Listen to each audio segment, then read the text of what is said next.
Okay, Joe Volpe, publisher of Corriere Canadese, Canada's and North America's only Italian language daily newspaper, here on behalf of Corcan Media Group and Go Live TV. We're going to resume the discussion that we began a few weeks ago on immigration, removals, jurisdictional battles, costs. And children. When we last left with our guest, Richard Borax, noted immigration lawyer. Thank you for coming once again. Yep. We were talking about the implications of all of these policies on children. You may recall that we had ended off with a discussion of a Supreme Court decision dated December 10th, 2015, that said the interests of the child must always come first. They must be taken into consideration whenever we talk about children and whether they should be removed. That's right. And you came back and said, well, the kids are in the schools. And you talked about the laws from Ontario that are respected at the same time as the immigration law of Canada is infringed. Now, so let's start off back with that again, because we talked about kids in school and the obligation that an immigration official has to take the best interests of the child.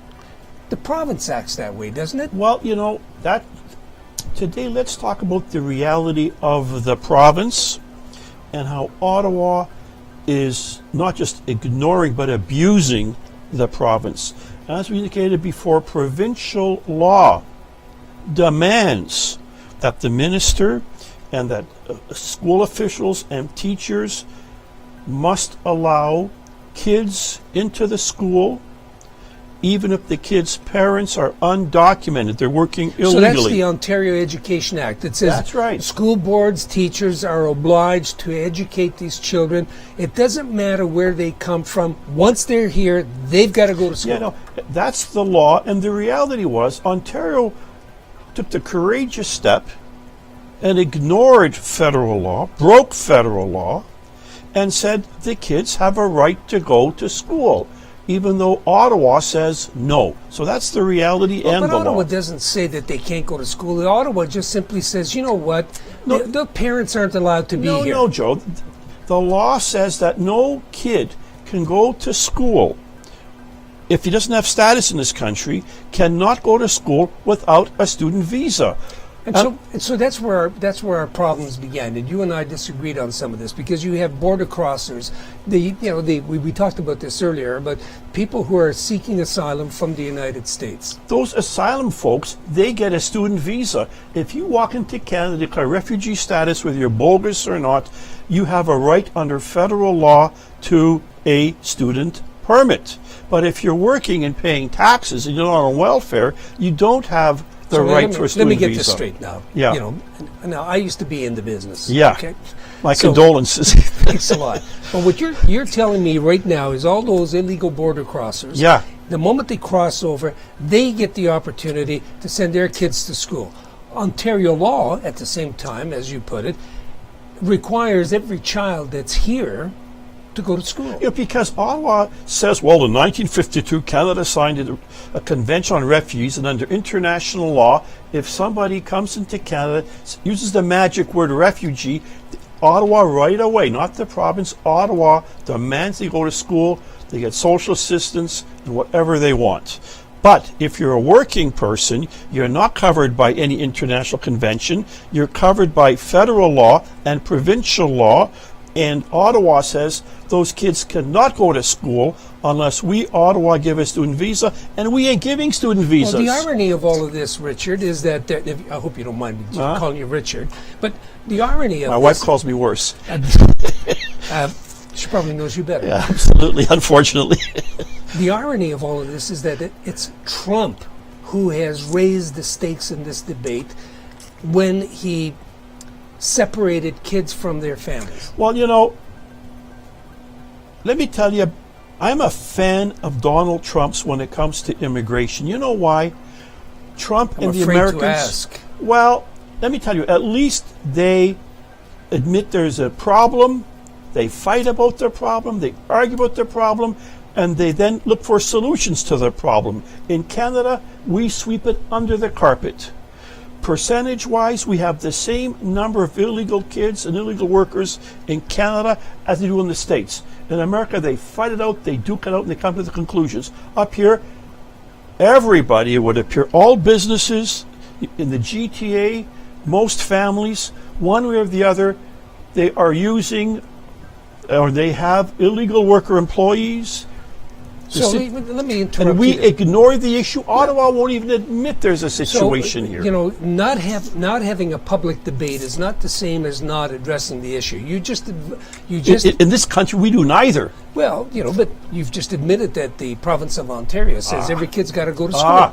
God bless So, the province you of know, Ontario. So I don't know if we can bring up that chart. Do you mind, you know, with the school boards? Because Ontario is actually putting some money where their mouth is. And so you can take a look at some of these charts. This is 14 school boards. That's right. In Southern Ontario. Now, you can't read all that well. yep. It's just if you take a look at the bottom numbers. Sure. Yeah, before you do it, you know, do you mind putting up that? Can we do it? Can you put up that map of all those of where those school boards are? So what that bottom line says is now here they are in the Greater Yep. Toronto area that goes from Niagara Falls out to Oshawa. You've got approximately 1,068,000 students. On the basis, and we talked about this last time. Yep. On the basis of one school board doing a survey of how many of their students were children of undocumented workers, Yep. that number was something like about 9% of the total. That would suggest that there's 106,000 students in that map That's right.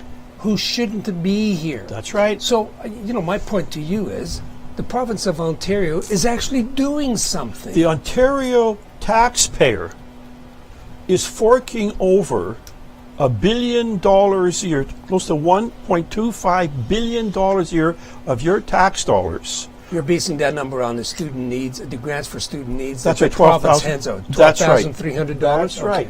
So Queen's Park, the Ontario taxpayer is forking over every year over $1 billion in money to educate kids from grade 1 to grade 12 in those school boards only. And then what happens in Ottawa, Trudeau comes around after the money's invested in these kids and he gives them the boot. So you're talking about the removals orders that are issued to break up families. That's right. Or to send them away. That's right. All right. So what's your point? That this $1 billion is It's wasted? flushed down the toilet. When you put money into a kid, that's called an investment. When you put money into that kid and then you boot the kid out of the country, that's down the toilet, Joe. So you've got it in for Goodale. He's the removals minister. Listen, the good news, before I curse the darkness, I think Doug Ford has lit a candle. Doug Ford, by coming up. You're not partisan here. We're just talking issues. Okay. Well, Doug Ford when you were minister, you were the first minister since creation that tried and succeeded in getting the province of Ontario to start a provincial immigration program. Then when you left, nothing happened for years and years and years. You know, like I'm almost flattered by this, but my mother, God rest her soul, isn't here to hear all these compliments. And now Doug Ford, you were the first guy. Doug Ford is the second guy to say to Ottawa, hold on a second, Ottawa is the problem. The province is the solution. And the solution is that once you start educating these kids, you can't really get their parents out of the country because you flush down the toilet every investment That's you've what made the in law the kids. says. You know, the law is a very strange commodity in Ottawa. There's two things in Ottawa that don't count. Number one is the law. Number two is respecting money. Well, you know, I think that's a little bit of an exaggeration. Well, Joe, let 1.3 billion speaks for itself every year. Let me pursue that. Are you suggesting that 1.3 billion? You have to translate that into teachers, numbers of classrooms. There we go. You know, if somebody stood up and said to Trudeau, he wouldn't care about it, that you stand to lose by deporting, by kicking, and by removing those 100,000 kids. But nobody's removing all 100,000. Over a period of time, you are, and under the law, our You should. Under the law, Ralph Goodale, who pretends to be defending our borders, Ralph Goodale should be closing those kids, should be throwing those kids out, and he should be demanding that up to 5,000 teachers lose their jobs, and up to 200 schools should be shut down in Southern Ontario. That's pretty If he was doing, his job is to defend our border. He's not defending our border. He's rather than kicking the kids out in one shot, he's doing it piecemeal, drip by drip by drip, because he can't stand the public relations heat. Well, He has the right to boot the. He just will. logistically, just a minute, Richard. Yeah. Logistically, it's absolutely impossible for, if that number is accurate, Sure. for the province What do to you mean? go If it is accurate. Well, but I have to leave a little bit of room in here. No, you don't. Assuming that the numbers by that school board can be extrapolated everywhere, then yes, it's 100,000 Yeah. kids. And that means they come from roughly 100,000 families. That means another 200,000 people. So logistically, you're telling me the law says get those people out because Absolutely. the law says they're here illegally. Absolutely. And so, but you know what that means, though, Richard? I mean, seriously speaking. Are we a nation of laws? Ralph Goodale wraps himself in his toga and says he's there to protect justice and protect our borders through the He law. works hand in glove with the Minister for Immigration. We don't Minister have Hussen- we do not have a minister of immigration in this country. He's the head waiter. Well, we do not have a minister. Let's be respectful for a second. I think. Well, I think why, what Joe? Because he's the one responsible for granting status. In other words, letting those parents stay here as permanent he is residents. responsible for enforcing the law. He grants nothing. The law grants. He's not enforcing the law. And so you want Ralph Goodale, the Minister for Public Security, That's right. to put into effect all the government mechanism that says you've got to get these people out there here. I want Ralph Goodale to go to Doug Ford and say, Doug, these kids are here illegally. Stop spending $1.23 billion a year on these kids because they have to leave the country. I want to protect the Ontario taxpayer, and I want the federal law enforced. I don't really believe that you want to do that, but I guess we're getting down to the end of the program. Yeah. But I do want to follow up that business about if you actually take 100,000 kids out of their schools, that's, on the average of about 25 kids per classroom. That's right. You're losing a minimum of 4,000 classrooms and a So minimum lose of them. So shut those schools down and And- get rid of those teachers. Why? like you're taking a really belligerent Well, view. I'm And belligerent. but I want to thank we you, have the Richard. law for a reason, Joe. Well, we're talking about law and reality. So reality is a little bit different. No. The reality is these kids are going to be kicked out of the country one by one by one. And because they're being dripped out of the country, we don't get our backs up. I want to force the but issue. that's equally wrong. That's Well, of equally course wrong. it is. We've established a theme that there is no way, and the Supreme Court the that decision agreed. the only way to push Ford and Goodale and Trudeau into action is to put their feet to the fire. And so the feet to the fire that Richard Borax would like to place right now are those of the federal government so that it either does its job according to law or it changes the law. And so what he's suggesting, and I hope I'm putting words in your mouth, Absolutely. is that what he's saying, the law is, to use an expression that's a little bit impolite, the law's an ass. Change the law.